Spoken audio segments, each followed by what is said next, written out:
Preguntas. ¿Consideras que uno de los problemas de la educación es un mar de conocimiento de 1 centímetro de profundidad? No lo sé.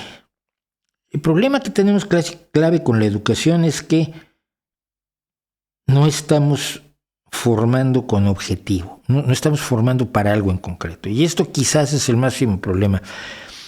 Se les enseña a los niños lo que creemos que hay que enseñarles, pero ¿cómo sabemos que eso es lo que hay que enseñarles? ¿Cómo enseñarles? Es mucho más fácil saberlo porque ahora tenemos la pedagogía basada en evidencias que nos hace experimentación para determinar cuáles son las técnicas pedagógicas más eficaces. En vez de que se le ocurra una cosa a Paulo Freire y se le ocurra otra cosa a Neal, se le ocurra otra cosa a Montessori, se le ocurra otra cosa el chiflado de Steiner, lo que hacemos son experimentos y entonces ya sabemos qué es lo mejor para los niños, cuál es el mejor procedimiento pues, para la pedagogía.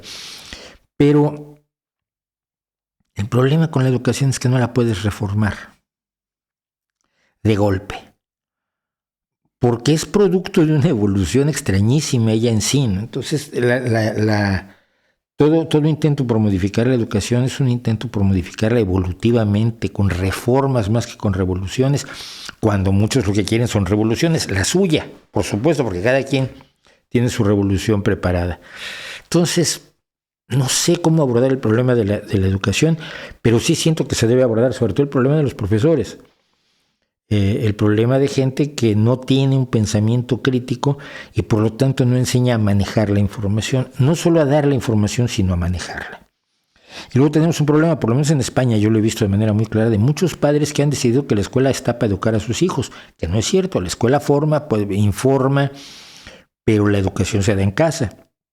Se le ha trasladado a los profesores la responsabilidad, una serie de responsabilidades que yo creo que no tienen. Entonces, es tan complicado que no me atrevo yo siquiera a intentarlo abordar.